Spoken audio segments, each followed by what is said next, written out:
Dear viewers, welcome back to alchemist online. आज हम Rutherford के एटॉमिक मॉडल के डिफेक्ट्स पढ़ेंगे कि उसमें क्या नुक्स थे।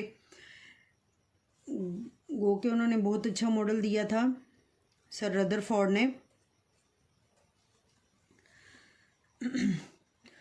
उनका जो एक्सपेरिमेंट था उसको रिकॉल करते चलते हैं ताकि सुनते ही याद हो सकें। सर रदरफोर्ड ने एक्सपेरिमेंट किया था। उन्होंने गोल्ड फॉइल में से अल्फ़ा पार्टिकल गुजारे। उन्होंने ऑब्जर्व किया कि बहुत सारे पार्टिकल आगे गुजर गए, जिससे उन्होंने कहा कि एटम का ज़्यादातर वॉल्यूम खाली है। कुछ पार्टिकल जो थे बहुत बड़े जाविये या बहुत थोड़े जाविये पर उन्होंने अपना रास्ता चेंज कर दिया, जिससे उन्होंने ये रिज़ल्ट निकाला। उन्होंने कहा कि ये जो पार्टिकल जिन्होंने अपना रास्ता चेंज किया, इनके रास्ते में कोई पॉजिटिव पार्टिकल आ गया था, कोई पॉजिटिव चार्ज का हामिल चीज़ आ गई थी, जिसको उन्होंने बाद में न्यूक्लियस का नाम दिया।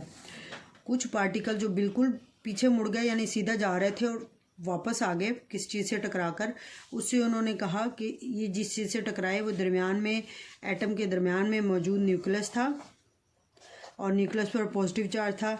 अल्फ़ा पार्टिकल भी जो कि पॉजिटिव थे, जब ये न्यूक्लियस से टकराए तो इस तरह से वापस मुड़ आए।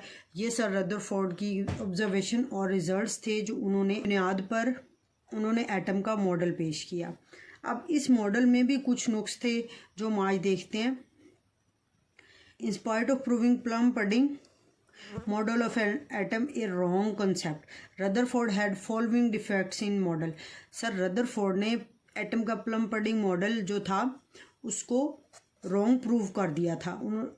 प्लम पडिंग मॉडल क्या था कि एटम एक पॉजिटिव बॉल की मानद है जिसमें नेगेटिव इलेक्ट्रॉन कहीं कहीं चिपके हुए हैं, लेकिन इस मॉडल को सर रदरफोर्ड ने रॉन्ग साबित कर दिया था। उसके बावजूद सर के अपने मॉडल में भी कुछ नकाइस थे जो हम आज के लेक्चर में पढ़ेंगे। रेडिएशन की क्लासिकल थ्योरी को देखें तो इलेक्ट्रॉन चूँकि चार्ज रखने वाले पार्टिकल हैं, should released or emit energy continuously and should ultimately fall into the nucleus। Electron क्या है? सर रदरफोर्ड ने हमें ये बताया था कि ये एक एटम है। इस एटम में इलेक्ट्रॉन इसके गिर्द रिवॉल्व कर रहे हैं, गर्दिश कर रहे हैं। बस उन्होंने ये कहा कि इलेक्ट्रॉन गर्दिश कर रहे हैं। इस गर्दिश को उन्होंने कुछ स्पेसिफाई नहीं किया कि ये गर्दिश उनकी कैसी है, बेजवी है, गोल है, स्फेरिकल है, किस तरह से, ये नहीं बताया। उन्होंने बस ये कहा कि इलेक्ट्रॉन न्यूक्लियस के गिर्द रिवॉल्व कर रहे हैं, गर्दिश कर रहे हैं। अब इलेक्ट्रॉन क्या थे? Charge particle. इनके ऊपर कोई चार्ज था। चार्ज होने की वजह से जो चार्ज पार्टिकल हर वक्त हरकत में रहता है, वो अपनी एनर्जी हर वक्त इमिट करता रहेगा, खारिज करता रहेगा। जब इलेक्ट्रॉन अपनी एनर्जी खारिज करता रहेगा अपनी इस हरकत के दौरान, तो क्या होगा? बिल आखिर उसकी एनर्जी ख़त्म हो जाएगी और वो न्यूक्लियस के अंदर आकर गिर जाएगा, उसमें मर्ज हो जाएगा, उसके साथ मिल जाएगा। तो इस तरह तो एटम का वजूद ही ख़त्म हो गया भाई। जब इलेक्ट्रॉन ही नहीं रहा जो न्यूक्लियस के गिर्द गर्दिश कर रहा है, तो फिर एटम के वजूद पर भी एक बहुत बड़ा सवाल खड़ा हो जाता है। यहाँ पर इसको यूँ समझें कि जैसे हमारी एनर्जी है कि हम ज़्यादा से ज़्यादा कितने किलोमीटर एक वक्त में चल सकते हैं? 5 किलोमीटर, कुछ लोग 7 किलोमीटर, कुछ लोग 10 किलोमीटर, इससे ज़्यादा तो नहीं ना। तो हमारी भी एक एनर्जी है, हम सारा दिन तो नहीं ना चल सकते। इसी तरह से इलेक्ट्रॉन की जो एनर्जी जो इस तरह हरकत में खर्च हो रही थी, उसका ये नतीजा निकल रहा था कि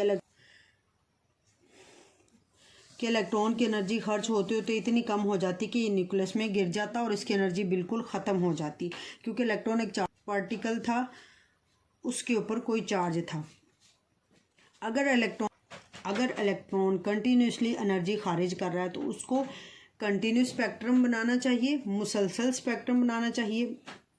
लेकिन असल में एटम का जब स्पेक्ट्रम देखा गया तो वो लाइन स्पेक्ट्रम बना रहा है। अब ये समझते चलें कि कंटिन्यूस स्पेक्ट्रम क्या है, लाइन स्पेक्ट्रम क्या है। पहले तो ये समझे कि कंटिन्यूस स्पेक्ट्रम वो चीज़ बनाती है जो हर वक्त हरकत में होती है और हर वक्त इलेक्ट्रॉन की तरह जो चीज़ें हर वक्त एनर्जी खारिज कर रही होती हैं वो कंटिन्यूस स्पेक्ट्रम बनाती हैं, मुसलसल स्पेक्ट्रम बनाती हैं। लेकिन जब एटम का स्पेक्ट्रम देखा गया ना तो वो लाइन स्पेक्ट्रम था।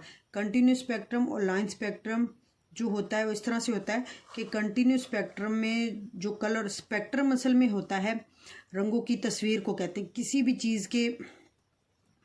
चीज़ से निकलने वाली शॉ को एक रंगों की तस्वीर की सूरत में देखा जाता है। अगर उस तस्वीर के रंग ऐसे हों कि वो आपस में मिक्स हुए हों, उनकी कोई बाउंड्री ना हो, एक रंग दूसरे में मिक्स हो रहा हो, तो वो कंटिन्यूस स्पेक्ट्रम कहलाएगा। अगर जो स्पेक्ट्रम रंगों का स्पेक्ट्रम हमें नज़र आए वो इस तरह से हो कि उसमें एक रंग और दूसरे रंग में लाइंस हों, बाकायदा रंगों के दरमियान एक लाइन, वाज़िया लाइन नज़र आ रही हो, तो फिर हम उस स्पेक्ट्रम को लाइन स्पेक्ट्रम कहेंगे। इसमें यूँ समझ लें कि साथ साथ लाइनें लगी होती हैं, हर लाइन के अंदर मखसूस कलर होता है और उस कलर की जो होती है एक प्रॉपर डेफिनेशन हमें नज़र आ रही होती है, उसकी हद हमें नज़र आ रही होती है। ये होता है लाइन स्पेक्ट्रम। जो होता है ना कंटिन्यूस स्पेक्ट्रम, इस तरह से होता है कि फ़र्ज़ कंटिन्यूस स्पेक्ट्रम में ऐसे होता है कि रंग एक दूसरे में मिक्स होते हैं, उनकी कोई बाउंड्री नहीं होती, कोई हद नहीं होती। और ये कंटिन्यूस स्पेक्ट्रम उन चीज़ों का बनता है जो मुसलसल एनर्जी खारिज कर रही हैं। लेकिन सर रदरफोर्ड के मुताबिक इलेक्ट्रॉन एटम को भी कंटिन्यूस स्पेक्ट्रम देना चाहिए था क्योंकि इलेक्ट्रॉन मुसलसल एनर्जी खारिज कर रहा है। लेकिन असल में जब इसका स्पेक्ट्रम देखा गया तो वो लाइन स्पेक्ट्रम था।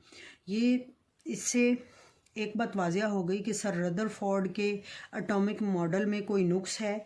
उस नुक्स को दूर करने के लिए बहुत सारी रिसर्चेस हुई, जिसके नतीजे में सर नील बोहर ने बहुत अच्छा और काबिल कबूल मॉडल दिया एटम का, जो आज तक स्टडीज़ में चल रहा है। आज का लेक्चर यहीं तक था। सर नील बोहर का एटॉमिक मॉडल पढ़ेंगे अगले लेक्चर में। अपना और अपने प्यारों का ख़ास ख्याल रखें। न्यू व्यूवर से मेरी रिक्वेस्ट है कि अल्केमिस्ट ऑनलाइन को सब्सक्राइब करना मत भूलें। Thank you so much. Allah हाफिज़।